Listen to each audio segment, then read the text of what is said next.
Good afternoon. This is Becky Steinbrunner, your host for today's Community Matters. We welcome you here on our program, Santa Cruz Voice. Our studio is located at the Satellite Work and Digital Media Center, 325 Soquel Avenue in Santa Cruz. It is a wonderful facility, and we're very grateful to have such a great spot here to use as our studio. I hope you all had a good Thanksgiving and continue to be grateful for the good things we have in our lives. I am very grateful today to have with me on the telephone line Mr. Daniel Ferguson, a veteran. He served in the Marines and recently was awarded the Monterey County Military and Veterans Affairs Advisory Commission's Veteran of the Year for 2024. He lives in Monterey County. Mr. Ferguson, thank you so much for joining us here today. Thank you for having me.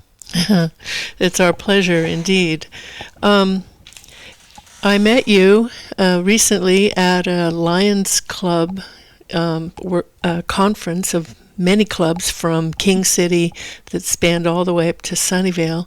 You and I had a great conversation outside around the barbecue, and I was so impressed by your level of community service. And you mentioned to me that you were given the award of the Veteran of the Year, not necessarily because of your past military service, and thank you for your service, but because of everything that you do and continue to do to support the community. Why don't you tell us a little bit about yourself, if you will, please? Well, all right. Well, my name is Daniel Ferguson. I'm a father. I have 4 children. All are doing well, and our youngest is currently a Sergeant United States Marine Corps stationed in Oahu. I'm a Gulf War vet. And I do a lot of things for the community. And yes, I and 4 other people recently received the Monterey County Veteran of the Year award. It was a pleasure. And I learned at the event that it wasn't because of my service, but because of my service to my community. So I'm an officer in the Lions Club. I'm a Master Mason for Santa Lucia number 302. I belong to the Elks Lodge, the Moose Lodge, the American Legion. I'm a former special education teacher from Soledad High School, and my wife and I, rescue English bulldogs. So that's Lovely. Part of what I do. Wow, that's a lot. That is a lot. Thank you. You and I were talking a little bit before we came on the air about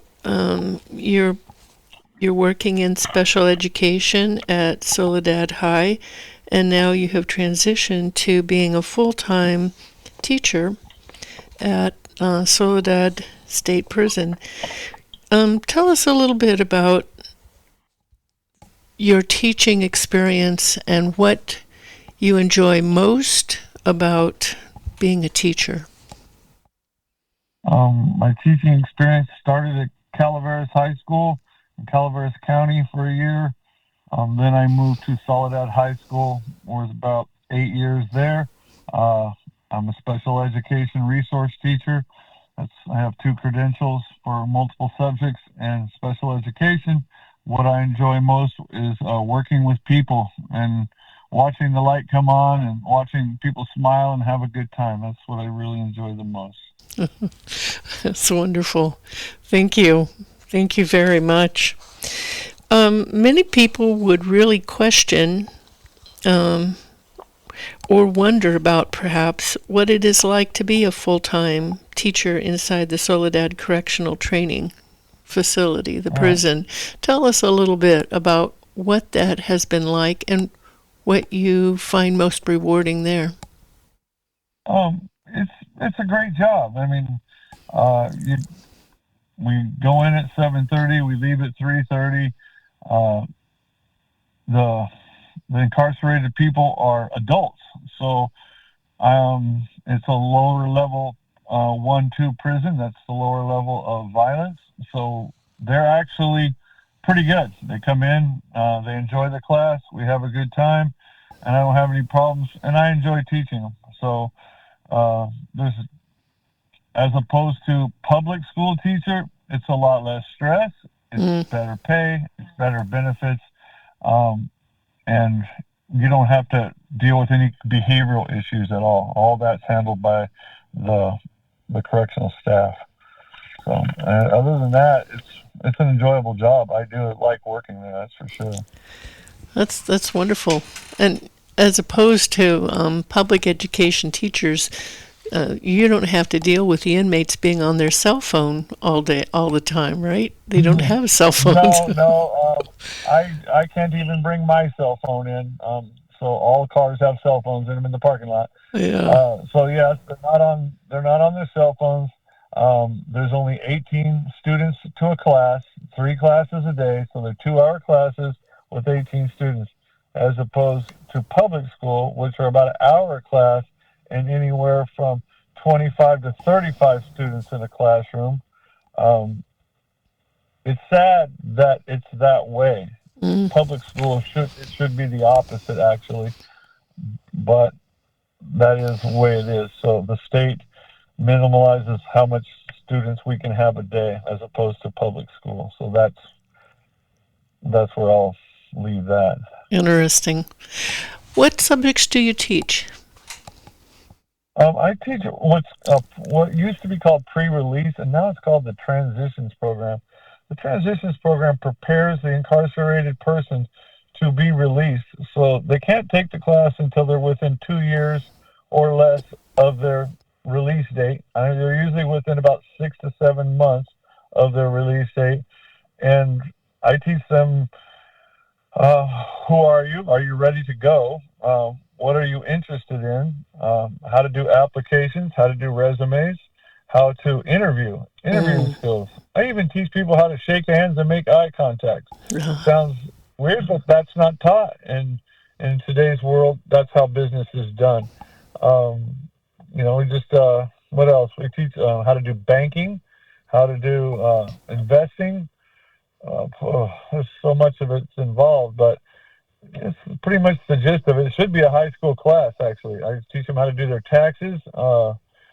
I teach them how to get where and how to facilitate union employment. Now, it may not be for everybody, but CalApprenticeships.org and the Board of Industrial Relations for the state of California are union programs that don't discriminate, and there's a lot of them that don't even require a high school diploma. So I'm trying to show them. I can't get them the job. I can show them where the job is at, how to prepare for the job, and how to interview. So I spend a lot of time doing that. Wow, that's huge. You're right. It should be a high school level class too.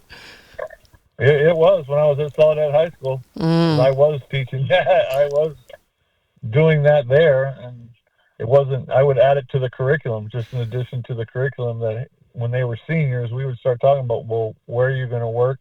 I would do what's called a transition goal. I would write a goal for them. What are they going to do when they leave? How are they going to transition out?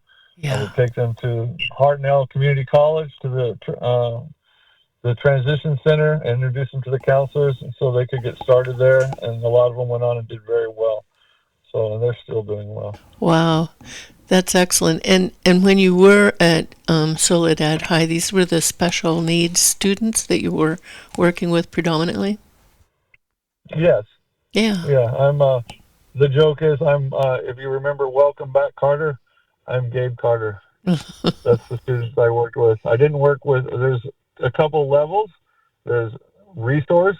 There's a special day class, and then there's mild, moderate, severe. That's more people that need more help. Yeah. So I'm in the resource. So a lot of ankle bracelets and behavioral issues and things like that. Wow. Well, Like prison. Sorry, go ahead. Yeah, it's kind of like prison. Oh. Same students. At the high school, I was trying to keep them out.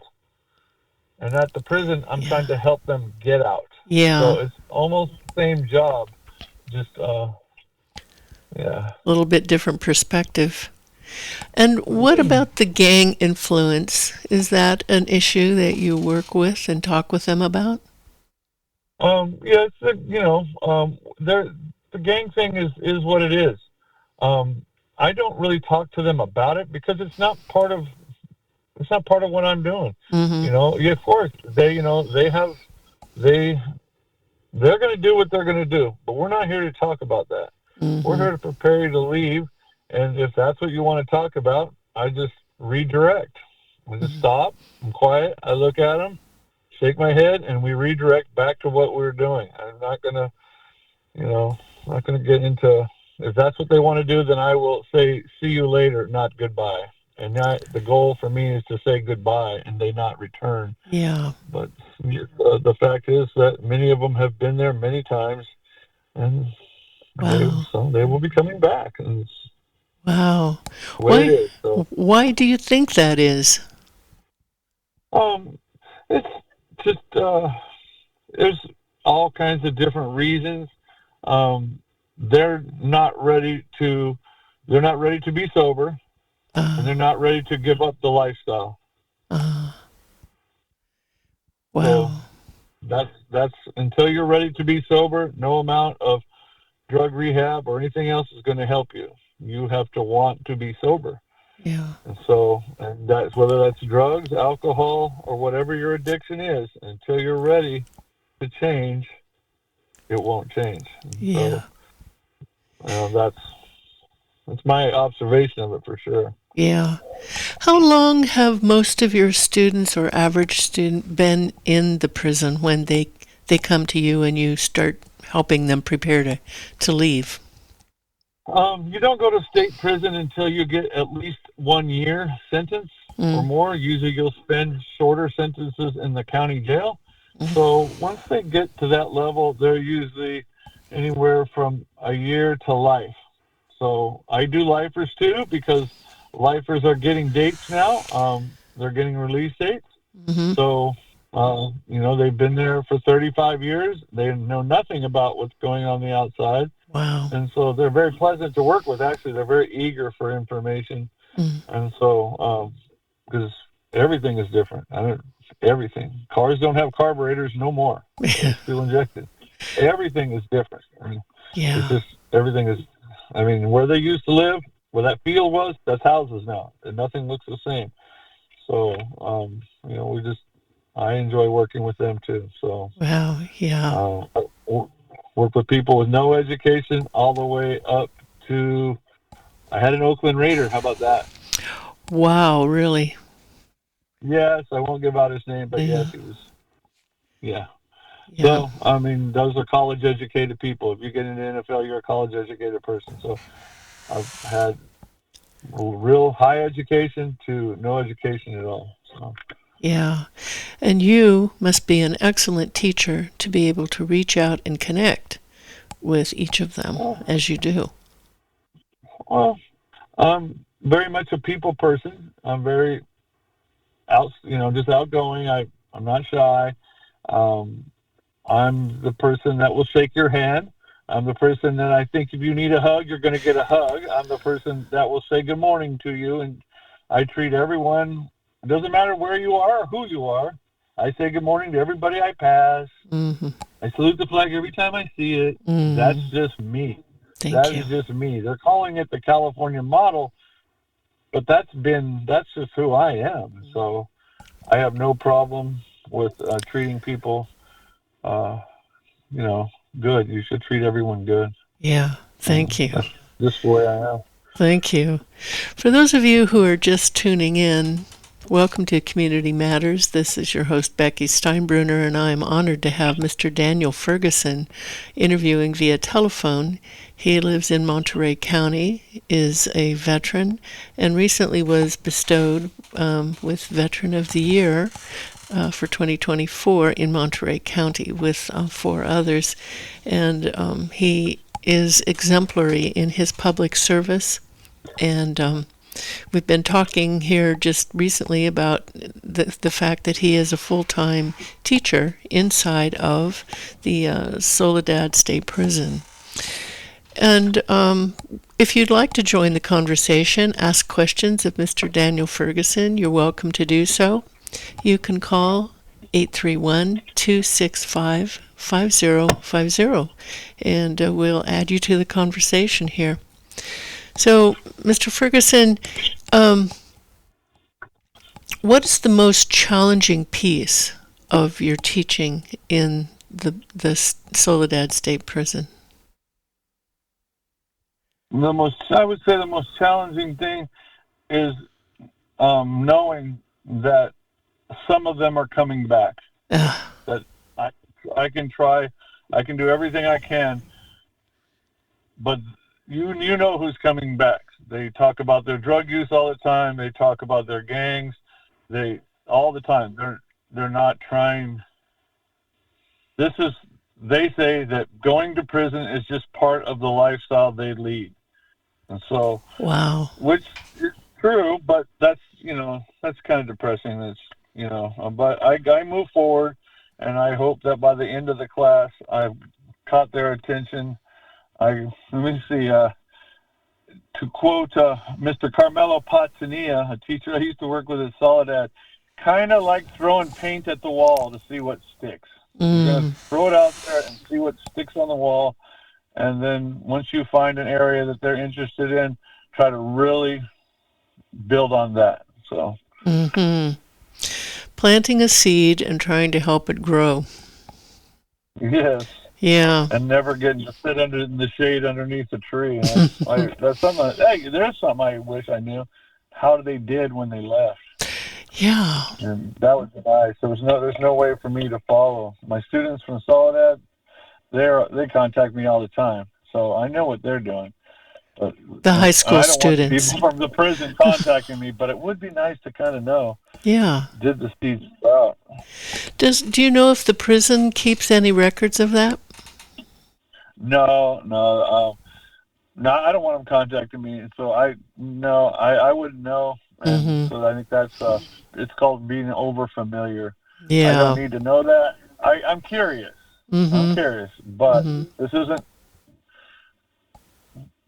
These are anyway. Not a connection you want to encourage. Yeah, they're in state prison. They're not Boy Scouts, so and so it's just I don't want to do that. No. Yeah, I have at various times been what's called a sponsor, working with the California Corrections Department crews at the Ben Lomond Fire Camp up in Santa Cruz on Empire Grade Road. They come out in crews and do vegetation management projects at a really cheap rate for people doing, parks, lots of different things. And it has been drilled into all of our sponsors' training that you do not make friends with these people. You do not talk with them. They're not your friends, and they're wearing orange for a reason. Well, you're working with the lowest level nonviolent inmates on the fire crews. Yeah. So those are, that's level 1 inmates who are, you can't be what's called a level 2 hard 19. It means you're in there for violence. You can't be on the fire to do that. So you are working with the best of the best that the state prison has to offer. And it's just like if I go to Safeway and I stand in line and I'm talking to you in line, we'll talk, we'll chat about food or whatever the game on TV. That doesn't mean we're friends. Right. So you can have known associates, but I have a small group of friends that's very tight. And, they're not going to fall into that. So, no. What sort of, you mentioned that you give these inmates who are about to transition out, you give them information about different unions and different jobs. Yeah. What do you use as your resource pool, so to speak, to match them up with something you think they might latch onto and go with? Well, before we get to that point, we work on writing goals. All successful people in this world write goals and follow goals to achieve what they want to achieve. So first, you have to have a dream, and then you have to write a goal, and then you have to put action to it to make the dream come true. So we start by writing a goal, and I chat them up a lot about what would you like to do? What are you interested in doing? Some want to go to college. They're getting associate's degrees. We just had our graduation, and one got a bachelor's degree, and he's working on his master's. Wow. So a lot of them get education while they're there. The transition program is an education program. So if they want to continue their college, we fill out the FOSTA for student aid so that when they get out, they can go see their counselor at local community college or wherever they're going and continue their education. There's a program called Project Rebound, where if you have an AA, Project Rebound will pick you up and finance you through your bachelor program. That's not through the state, that's through a different organization, but they will pay for them to stay in college housing and everything else. So if they're really into their education, the statistics show that once people get an AA or higher degree, it's less than 1% come back to prison. So we push education pretty hard. A lot of them come there without even a high school diploma. So we're working on that. So try to get them their high school diploma and move on. But it just depends on, where they're at. What do they want? First, I have to know what they want. I also have found a resource online. It's called I Need Help Paying My Bills, and then you write the county, and then it shows you all the different programs in different counties to help pay your bills. Now, there's also 211. Are you familiar with the 211 system? Yes, I am, but please describe it for our listeners.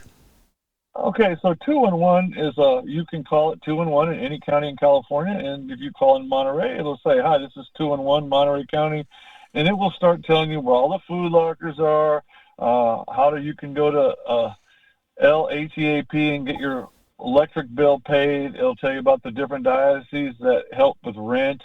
A lot of different ways to help you get help with paying your bills. And you don't have to be in prison to access that.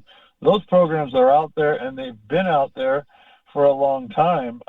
Just people don't know about them. So for your listeners, they can type in, "I need help paying my bills in Monterey County, in Santa Cruz County," and it will come up. It's probably a 10-page document of all the different organizations out there that'll help you pay your gas, your water, your electric. Let me see, Salvation Army has a thing called Traveler's Aid. They will pay your rent one time of year if you're not, being kicked out. So there are a lot of different organizations out there helping people, not just warming shelters. No, a lot more help than that. A lot of help that people don't know by private organizations like the Lions and the Elks and the Moose Lodge and the Catholic Diocese and the Lutheran Church, and just a lot of organizations out there providing help for anybody, not just people coming out of prison. So I want to make that clear. This isn't just for people coming out of prison. This is just for people who need a hand up, not a handout. Yeah. So, I do promote that, and you need to get help. They need to get on their feet. They're leaving with $200, and they got to pay their bus ticket home. Wow. So, living in a tent next to the freeway you're coming back to prison. That's almost a for sure coming back to prison. Yeah. If that's what you choose. If you don't get your act together as soon as you can, Yeah. So it's sad, but it's true. It's not because they're homeless. It's because they've given up, and so they revert back to what they know: crime and drugs and alcohol and violence. That's all they know. So, but there's more out there, and I'm there to give them the opportunity to show them what's out there. Yeah. Do you have people come from these different organizations and help make that connection? If, like you've said, people who wind up in a tent next to the freeway, they've given up. is there a way to, before they leave the prison and give up, because it's got to be quite a shock if you don't have family that are there to help you, or somebody that's going to make a positive. The state has a program, and it's through Transitional Parole Services, and they will ask them, would you like to go to a program when you leave prison? Oh. If they choose to go to the program will come from their county. They will pick them up. They will take them back. They will give them housing. They will set them up. They'll take them to parole. They'll take them to social services. They'll help them get a job. They'll work on their sobriety with them. And Wow. That's out there. That's available for a lot of people that are paroling, not probation. Probation is by county, so it's different. But the people that are paroling, they're offered that. Unfortunately, very few take the offer. Very few take the offer. Wow. Because they believe they've been locked up already. This is just another lockup, which is just not true. It's a voluntary service that if you decide you no longer want to do, you just go tell your parole officer, I'm moving, and you step out, and they fill with another person wanting the program. It's the help's there. The money's there. The housing is there. What's the name of that program? The water. Yeah. Pardon me? I'm sorry. You can't. Yes, ma'am. You can lead them to water, but you can't make them drink. Exactly. That's where I'm going with that. What is the name of that? What is the name of that program that comes to them before they leave and offers them all of this? Well, I'm trying to think what it's called. I can't remember off the top of my head. That's okay. There's all kinds of different rehabilitation programs that are involved in it. We have one right here in King City. It's called Sun Center. It's right by the high school. There's one in Marina. They're all over the place. There are a lot of them. So It's just if you need the help, if you have nowhere else to go and you're getting out and you'd like to give it a shot, you'd like to continue your sobriety, then you can do that. It's available. It's sad that it's not mandatory, but then they've finished their sentence, so you can't force anyone to continue getting the help they need. Yeah. And they could choose to go to any county in California or another state to get a, so to speak, fresh start? No, they have to go back to their county of conviction. So wherever they were convicted, that's where they are released to. Now, 6 months before they're released, they can put in a transfer to a different county. They can put in a transfer to a different county, and if the other county is receiving other counties' inmates, then they'll move them to the county where they want to go. But they have to put in the paperwork for it. As for going to a different state, once you're off parole, you can go to a different state. You can even probably put in an interstate transfer and see if another state will accept you. But what that means is that their parole in their state has to fund your parole there. So we're talking California's problems in another state. I'm not saying it doesn't happen, but it's probably not as often that you can transfer to another state, your parole to another state. It would seem that would be if an inmate wanted to really have a fresh start and not go back into the same network that they were in when they got in trouble, that would be a really good thing to do. But like you say, you can't force them. How many do try to go to a different place than their county of conviction? Well, I have them fill out the paperwork. I think it's called a 1386. I have the paperwork. I think that's what. Anyway, they fill out the paperwork and they submit it to their counselor. Where it goes from there, that's beyond me. If they tell me, hey, they moved me, then I'll know. I only have them for 80 hours, which is 40 days. So my class is 40 days, and so maybe 3 months, depending on holidays and everything else, for me to make contact and try to convince them that, hey, there's more out there. There's more to life. And there is, most certainly is more to life than existing. I tell you, a lot of people exist, they don't live. They're Yeah. okay with that. And I Oh, try to convince them that living is better than existing. So, yeah. Oh my goodness. Well, they are lucky to have you as a teacher there at Soledad State Prison, and I'm sorry to hear that there is such a high rate of recidivism. I don't know what you do. It is it's what it down. is. It's Huh? about 60% or so. It was higher. But that's, you know, crime has been going on since the beginning of time. So that's just part of society. It's the sad part, and it's not going to stop. It's just, it is what it is. So, um, we can only be there to try and keep Yeah, trying and keep trying and keep trying. So, yeah. uh, Well, yeah, that's all I can do. you have a great attitude. I think a lot of people would get discouraged and just walk away. But how long have you been doing this work in the prison? 9 years. Yeah. Can you share with us any stories of human interest?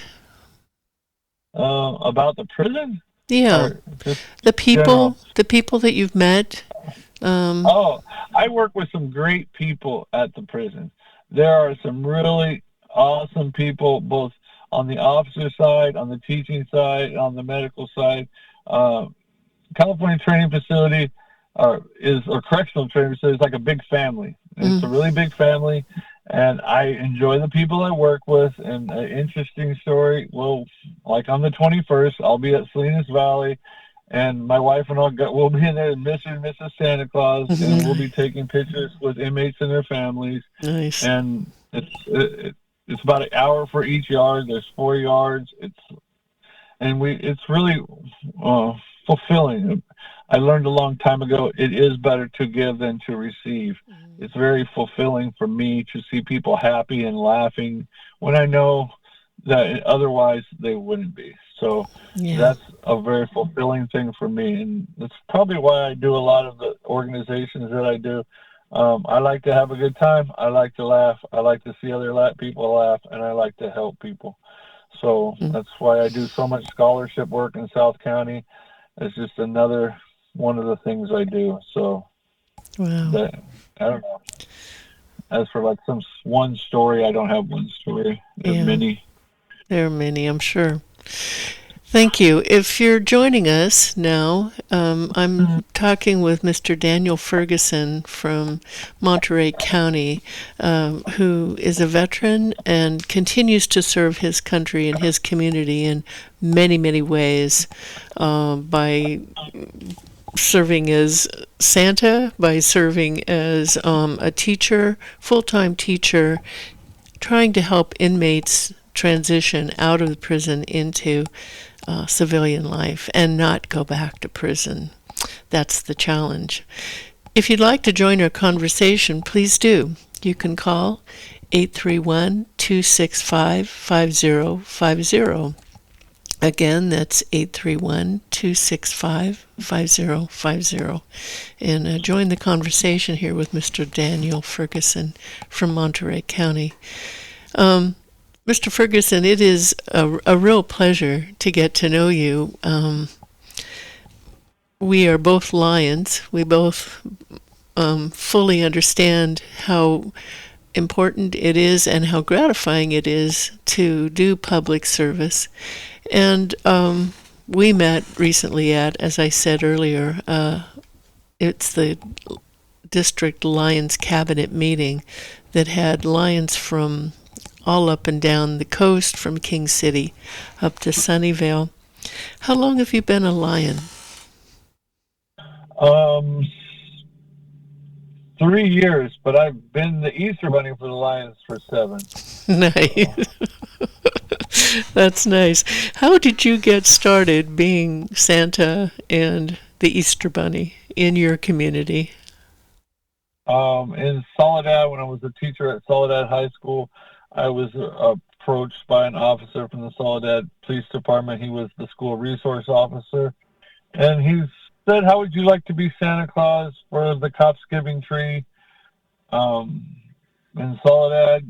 Uh, so I said I would, and I've been, now it's like year 15, and I Nice. keep doing it, and now I'm Santa Claus for a lot of other organizations as well. Nice. Well, uh, this is coming into your busy time, isn't it? It is, it is. It's a fun time of year, but it is busy. Um, and my wife is Mrs. Claus, and so we enjoy what we do, and we're going to keep doing it. That's wonderful. Thank you.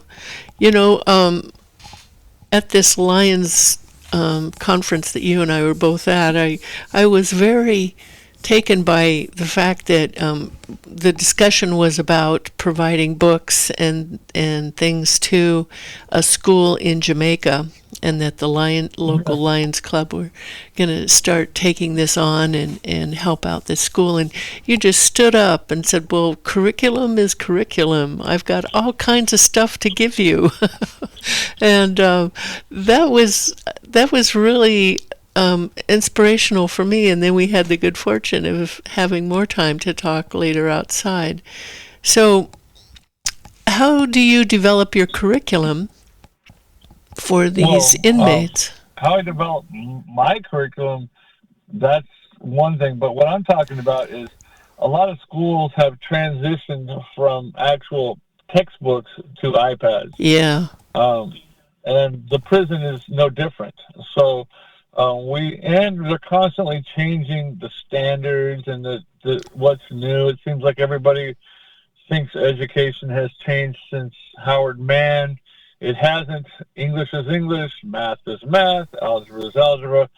But they just keep buying new books and whatever's new. So I'm got the word out right now, and hopefully I'm waiting on the okay from my warden. We have a room full of old curriculum that we're no longer using at the prison. I'm working with my principal, and if it all works out, they're going to throw it out. They're going to throw it all out. Wow. So I'm going to go up there during my Christmas break and get some big laundry carts and start get some little inmate help and start loading it into my truck, or it just depends on if it'll all fit in my truck or my trailer, then I will. Otherwise, I'll just get a U-Haul. And then I need to contact the gentleman. He's a doctor. I can't remember his name, but I have the flyer. Yes. And in Santa Cruz, and then he will come pick it all up, and they're going to send it to a Bethel school in Jamaica for K through 12.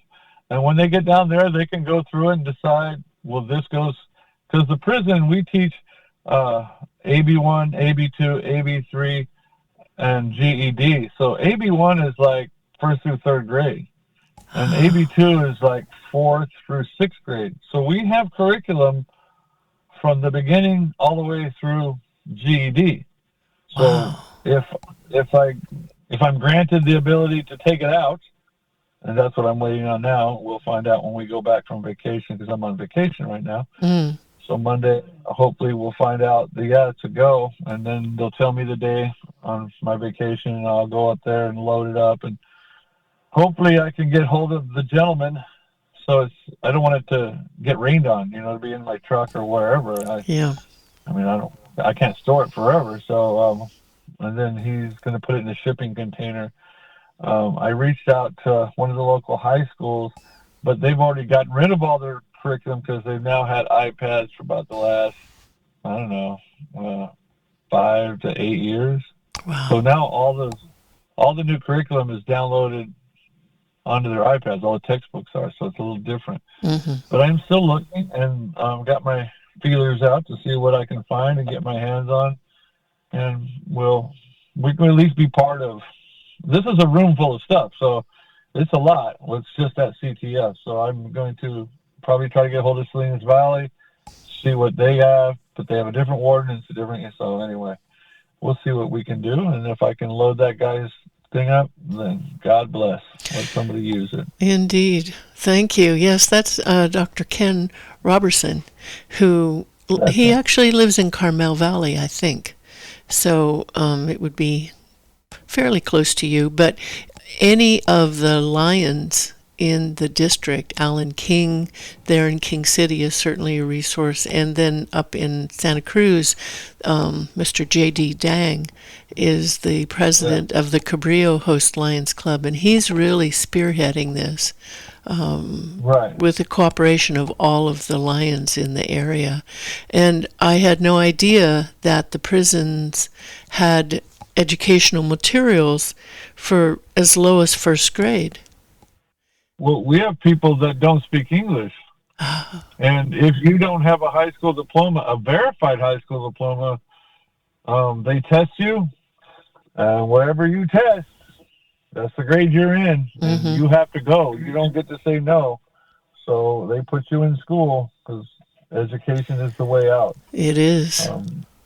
For every $1 they spend on education, they save $10 on people coming back. So that's what the statistics say. But there's probably a lot of truth to it. So we're teaching people English all the way up, and people working on a master's degree. So wow.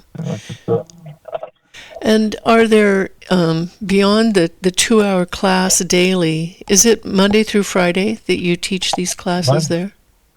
Yeah, yes, ma'am. And so beyond that 2-hour class that an inmate would have access to, are there other educational materials, computer resources that they can use if they're really determined and want to learn more? Well, they all have tablets. How about that? They all have tablets which they can watch. They can buy movies on and do FaceTime with their family on. Watch them, work on homework on, that's fairly new in the prison. Yeah. But they don't. It's a different kind of internet. It's intranet, not internet. So it's limited. But we have a fully stocked library. And just because you have a transitions class doesn't mean you don't have a GED class too. You can have 3 classes a day. Oh. So you might even be 2 classes a day and a janitor somewhere. It's called a porter, but they like to keep them busy. If you're busy, you're probably staying out of trouble. Yeah. So there's a lot. We have full vocational programs there: auto body, masonry, building maintenance, carpentry, welding, air conditioning, electrical, core, and then computer. There's a class to learn how to use basic computer programming. So there's a lot going on educationally. And then there's what's it called? PIA, which is prison industry. They make furniture for the state. Oh. In one, and they also make the state inmate blues, the pajamas they wear. Well, I call them pajamas anyway, but they make those there too. So they do a lot of build desks and a lot of other furniture for the state. So if you want to be busy, if you want something to do, there's the kitchen, there's all kinds of things that you can be doing as opposed to just getting into trouble and sitting in your cell or walking around the track. It's just kind of, if you want something to do, they'll find you something to do. Even fire crews. Right. So. But do you have to ask to do it, or are you forced to do it? There was something recently in the state proposition about that issue. Can they be forced to do things? Forced. You have to define that for me. You are a state inmate. You're being provided for. Everything is provided for you. Yeah. You don't have to. Everything is provided for you. So if you look at, I think we're spending about $80,000 a year on each inmate for housing, medical, psychological, all dental. So I don't want to get into that part of it because that's a political football. Yes, so it is. I will not get into it.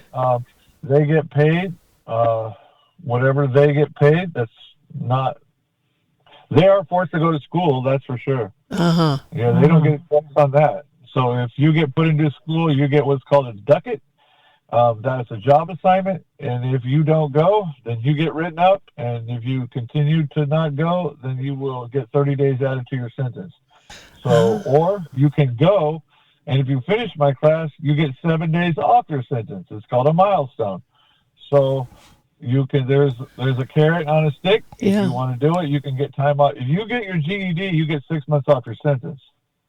So that's a big push. Wow. They want that GED because they get time off their sentence. Yeah, if you do the classes after hours, AA, NA, GOGI, BRAG. There's all kinds of programs going on after school, and if you get 52 hours in a combined of those programs, you get 10 days off. You get what's called a rack credit.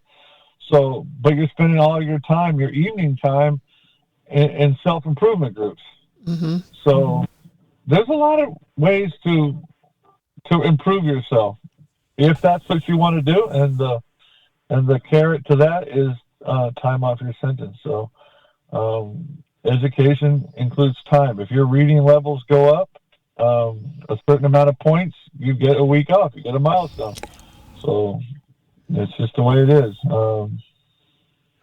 That's a great program. I mean, it gives them incentive to learn and to improve themselves by getting, and the reward is getting time off of their sentence, and that adds up. 6 months if you get your GED. 6 months is not a joke. That's no joke. 6 months off your sentence is a lot of time. I mean, I can describe this to you as I've observed it.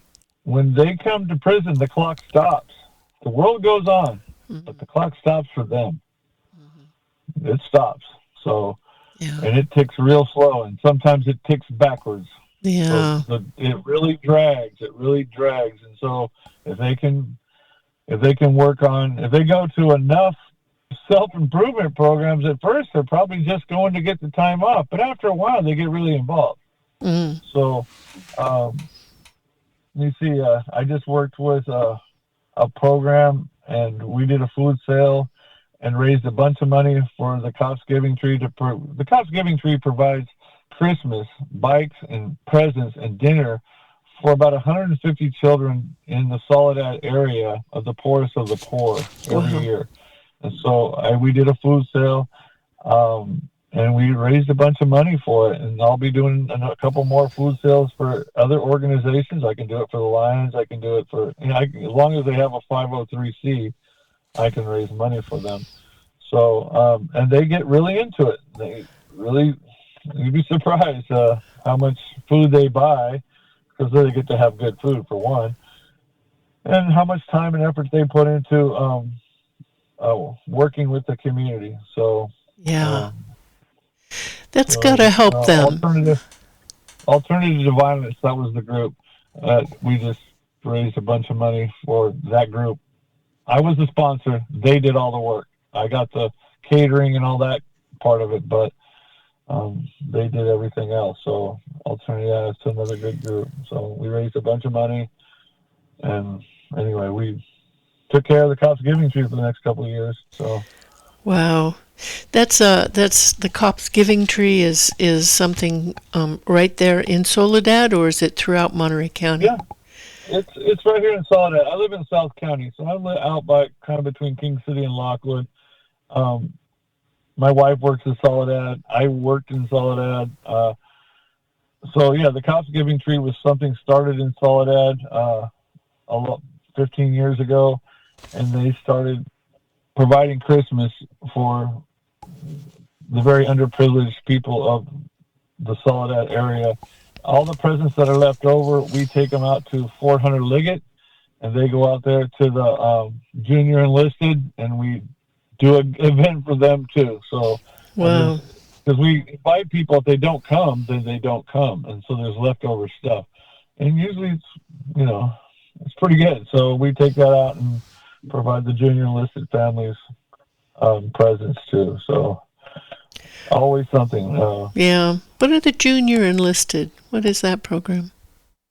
That's E1 through E3. That's so for the Army would be private first class specialist. I'm a Marine, so it's private first class lance corporal. I think in the Army it's called specialist. Um, it's the lowest of the enlisted ranks. Mm-hmm. And so they are probably the ones that have just enlisted, and they're there at Fort Hunter Liggett getting training. Yeah, they're there. The base itself is a training for reservists, but there are people permanently stationed there. Oh. So that's who we serve, is the people that are permanently stationed there and their families. So we take it out there, and that was started by Chuck Watson. He's the chief of police in Soledad right now, and he just came up with that idea, hey, let's take it out. And so he made his personal mission to load it up his truck and take that all out there. And Chuck is a wonderful person and a great friend of mine. And so he's a Marine too. So anyway, there's a few of us here, mostly Army here, but Semper Fi, where the Marines are here. Indeed. So, so, we're always, like I said, I belong to the Lions. I'm a Freemason. I belong to the Elks Lodge, the Moose Lodge, the Legion. We rescue English Bulldogs from SPCA. We just got another one. So I think we have to slow down. We got a lot. But anyway, I also belong to Ducks Unlimited and a lot of organizations. So that's a great organization. It is. You go and you have dinner and you get a chance to win guns. It's awesome. Well, my goodness, I certainly understand why why you were given the Veteran of the Year award for 2024 there in Monterey County, and I want to thank you for your service, not only in the military, in the Marines, but also everything you're doing, staying active in your community and really trying to make a positive difference there in Monterey County. Thank you very much. What would you like to leave? We've got a couple of minutes. What would you most like to leave with our listeners today? I'd like to pay it forward. Pay it forward. People have done things for people, and that shouldn't be ignored. That person who somebody did something for needs to do it for somebody else. If we all take care of the people around us, our immediate area, the world will be a better place. A lot of people tend to focus on this the big picture, and they don't really take care of just their immediate circle. So I would say that if everyone does a little, a lot will get done.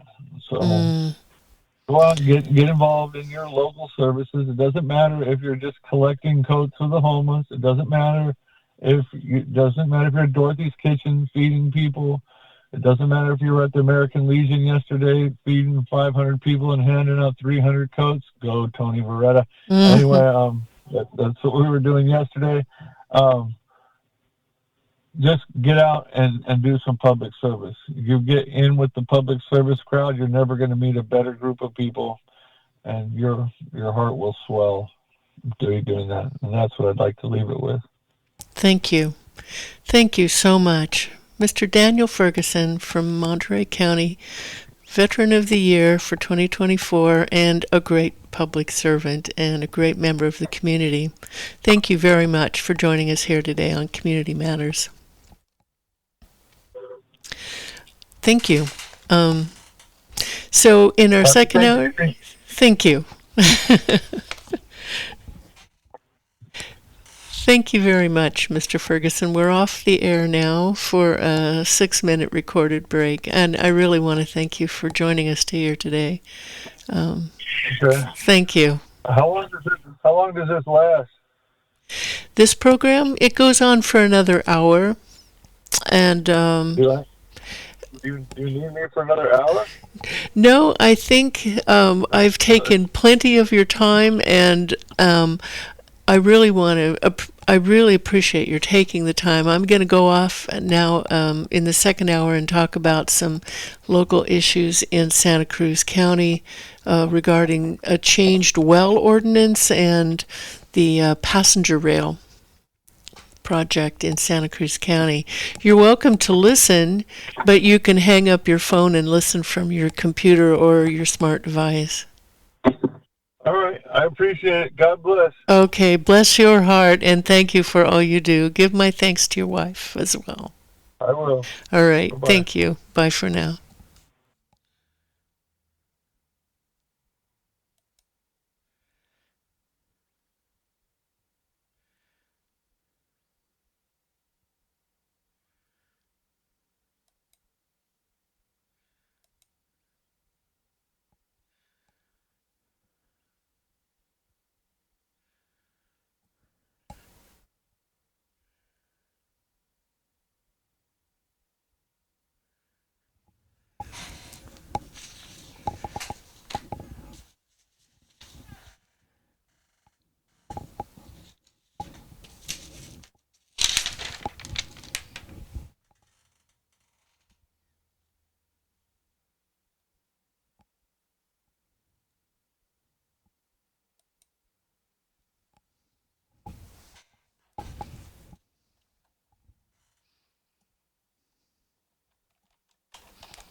And welcome back to Community Matters. This is your host, Becky Steinbrunner, here with you for another hour until 4 o'clock. We've just had the special honor of having Mr. Daniel Ferguson interviewing via telephone with us here, talking about his public service in Monterey County. He received the Veteran of the Year for 2024 award from the Monterey County Military and Veteran Affairs Advisory Commission, along with 4 others, as he said, and was served our country as in the United States Marine Corps. He also for 8 years, was a special education teacher at Soledad High School and is now a full-time teacher at the Soledad Correctional Training Facility, where he dedicates his career to educating and supporting that community as they prepare to transition out of prison. He is a member of many other organizations, as he outlined for us, the Soledad Law Enforcement Officers Board, King City Lions Club, Salinas Elks, and also the King City Lions Club. And he does a lot of things. Most importantly is that he does his best to make life better in his community. And his parting words were, people get sometimes so focused on what's broader that they feel maybe helpless.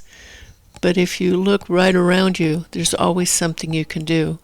And by doing a little locally, you can do a lot to help the world. And I thought that was very wise words from someone. So if you're just joining us now, again, this is Community Matters. As we all know, community really does matter. And getting involved in your community at whatever level or in whatever area is of interest to you and fits with your schedule and abilities is something that's very, very important.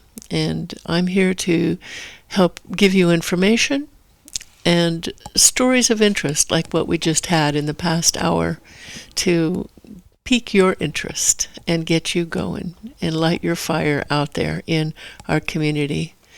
The people are the fourth arm of government, and I strongly believe that local action speaks the loudest. I would like to just say thank you to Satellite Work and Digital Media Center here at 325 Soquel Avenue in Santa Cruz. It is where our Santa Cruz Voice studio is located, and it has this facility has many options for you. If you're looking for a place to have a small office, whether it be for the use just for a day, an hour, or monthly, whatever you need.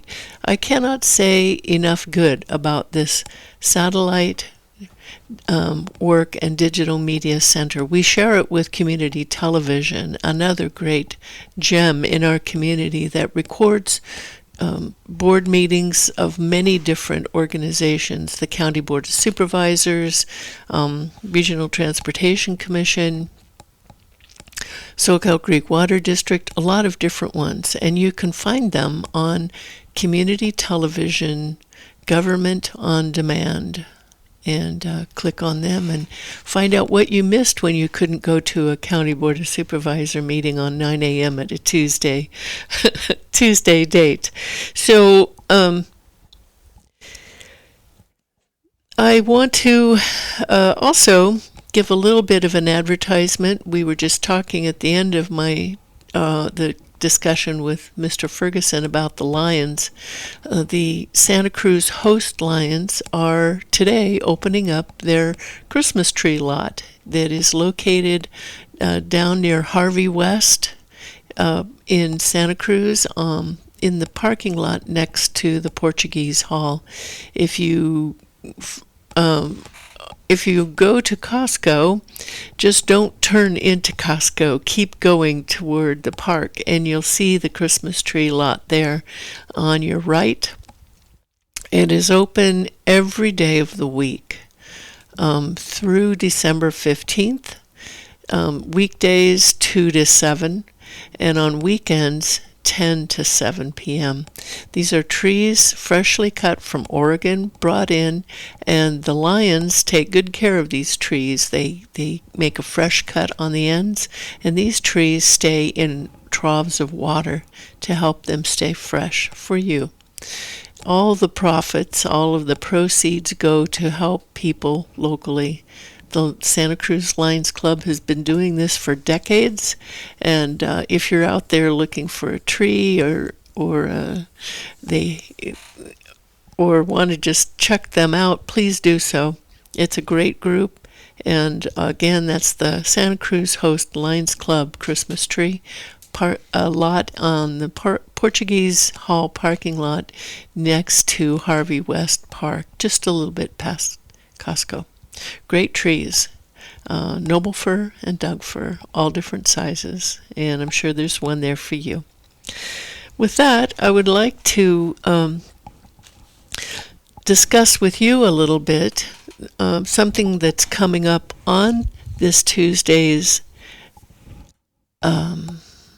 not this Tuesday, but the following December 10th, County Board of Supervisors agenda that has to do with changing the county's well ordinance. Water is an important issue, and your right to water is a very important issue.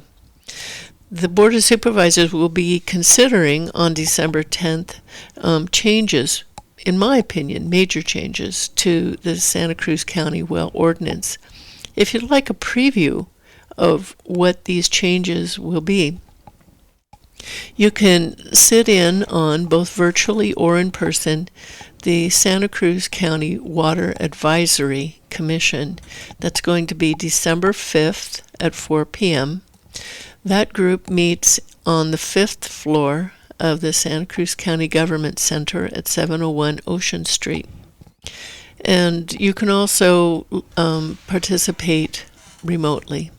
You can find that site by entering a search for Santa Cruz County Water Advisory Commission, and you'll find there on that website all the commissioners. Each supervisor, there are 5 supervisors, appoints a commissioner to serve on this commission. You'll see who is currently doing that. That may change after the first of the year when we have 2 new county supervisors in the 2nd and 5th districts. But for now, that's who's there, and also representatives from water districts, water jurisdictions. The city of Santa Cruz is there, and it is led by a staff member, Ms. Sierra Ryan, who is the county's water resources planner and does a very good job. So the piece about, there are many interesting, if you scroll through the agenda of this December 5th Santa Cruz County Water Advisory Commission agenda, it's 115 pages, but scroll through that and look at the changes. It's difficult to see what changes have actually been made, but there are major changes that have been made in terms of setting up tiers of water use.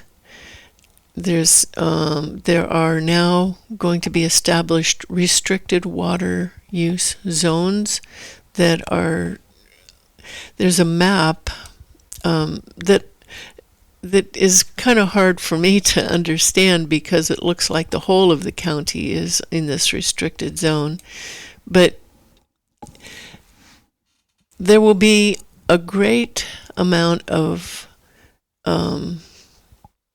supervision, if you will, monitoring requirements, paperwork that people who have domestic wells will have to do, especially if you sell your home or your property. There will be a point of sale analysis that you have to show that your well is producing at a certain rate You have to do a chemical test to show that your well is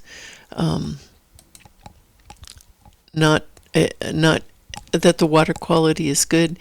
And there's just a lot more that the county will be requiring of those out in the rural areas to comply with, to keep your well properly permitted, if you will. The tiers I mentioned, I've not seen this before. The proposed level of review and mitigation required for various types of well permit applications. I should first say that there is language in this new ordinance that if your well is in a restricted use area, you may not be allowed to get a new well or a supplemental or replacement well. And that concerns me. The Tier 1 would be for what they call de minimis, domestic, less than 5 connections, and non-de minimis, less than 2 acre-feet a year. The average number of permits per year that this receives is 44. And right now it is what's called ministerial. You can come in, pay the money, and you have that permit. Tier 2 would be non-de minimis, replace or supplemental, and public water systems. Non-de minimis, which means more than 2 acre-feet a year or more than 5 connections. They get about 11 of those a year. Public water systems, replacement and supplemental permits, they give about 1 a year. The new Tier 3 would be new non-de minimis wells that are consistent with the groundwater sustainability protection plans and meet Tier 3 calculated setbacks and will pump less than 50 acre-feet or 100 gallons per minute. They get about 1 of those a year. And then the new one, Tier 4, wells that do not meet any of the Tiers 1, 2, or 3 requirements or are located in a control zone. Control zone, that is new. And they are not sure how many that will be. But it will require environmental analysis, including cumulative effects on stream flow in the overall groundwater basin. So I encourage you to look through these things. If you're curious to learn more, I encourage you to participate in the December 5th, 4 p.m. Santa Cruz County Groundwater Advisory Commission. This commission almost got axed by the county CAO, county administrative officer, as they were going through weeding out commissions that they felt were no longer needed. This commission, the Santa Cruz County Water Advisory Commission, was kept because it has a special authority to oversee the county's compliance with a Senate Bill SB 552, which is required to be kept with keeping the state